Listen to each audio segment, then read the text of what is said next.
What's up, guys? It's Brandon Flash. Today we're here with my Rivian R1T, and we're actually going to be talking about my Rivian service experience that happened back in December with the Atlanta Service Center.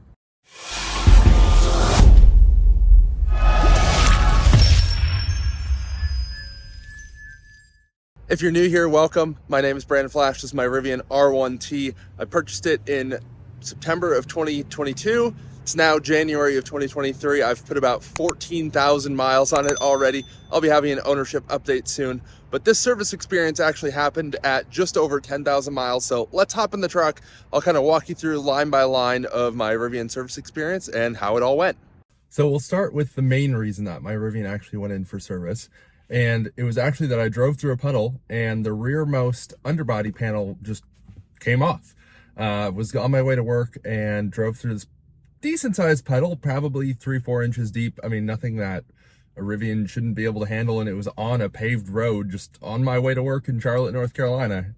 And I had the thought I should look underneath just to make sure everything was good once I got to work, and it was just completely gone. After work on my drive home, I drove around trying to find it and ended up finding it pretty mangled at that point because people had driven over it probably multiple times would be my guess, but recovered what was left of it and it was not in great shape. And then I scheduled service, included some photos, things like that, and Rivian a couple days later actually sent a mobile technician. They were in the area for someone else or passing through something like that. And they just wanted to inspect underneath the vehicle and see if they thought it would be mobile capable or if it was something I would have to go to the service center for. Being in Charlotte, North Carolina, they actually don't have a service center in North or South Carolina. To my knowledge, that's due to dealership laws in the Carolinas that a manufacturer can't open the service center. Tesla somehow got around it, at least in North Carolina, but not in South Carolina. But anyway, they determined that my vehicle needed to go to the service center, and the nearest one is in Atlanta, Georgia, about 5 hours each way. So bit of a long drive, unfortunately, but not too terrible. And I had the option of going to Virginia as well. I'm kind of halfway between both of them, and I chose to go to Atlanta, a little bit easier trip. But scheduled that, they got me in on a Saturday. I chose to drop it off on a Saturday, just being that I don't work weekends.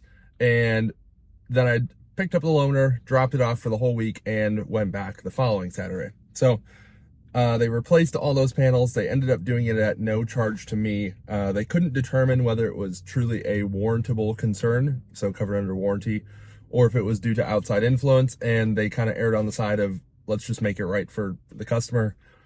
They did know who I was, essentially, and that I have a YouTube channel, Twitter, all that fun stuff.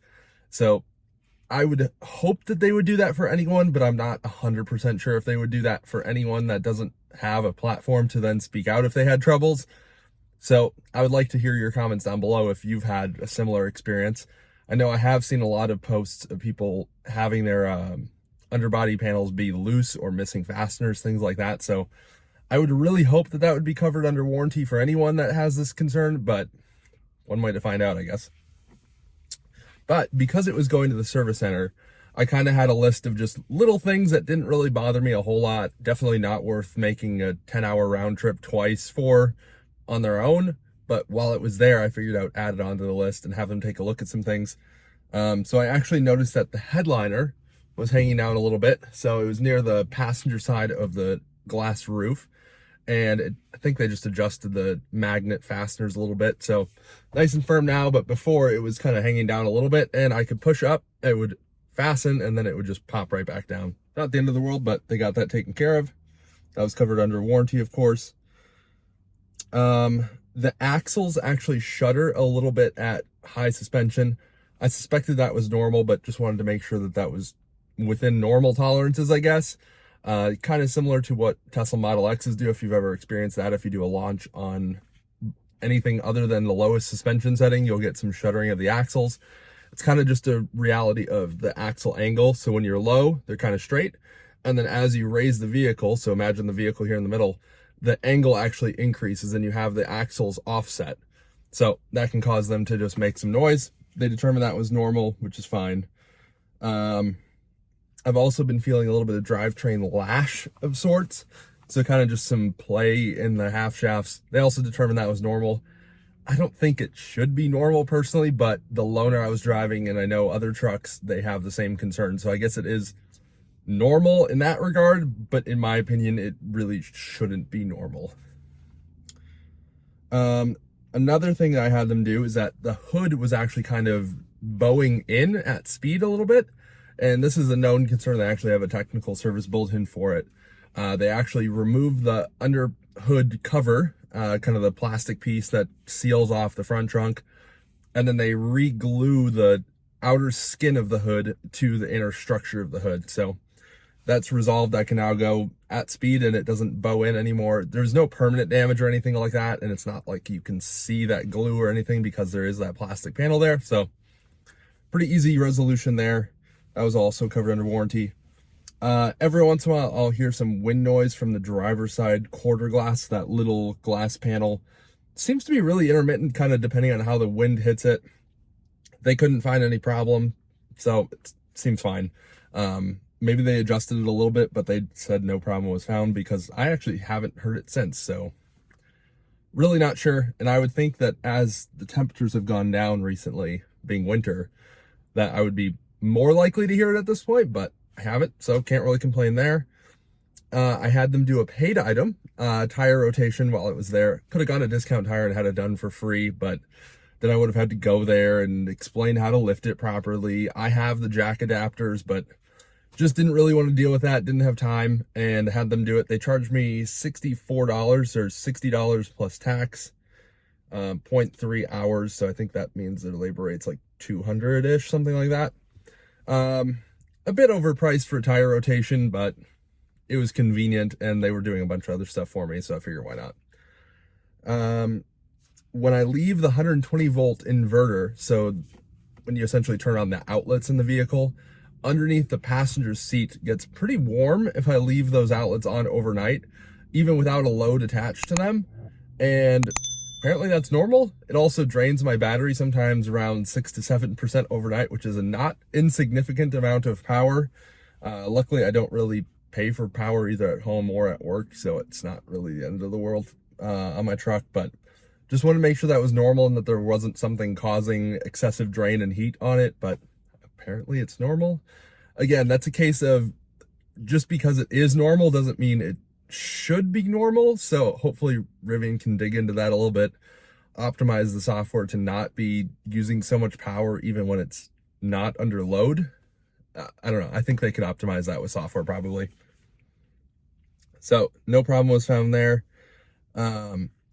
Lately with preconditioning, but actually not as much recently, which is a little bit odd.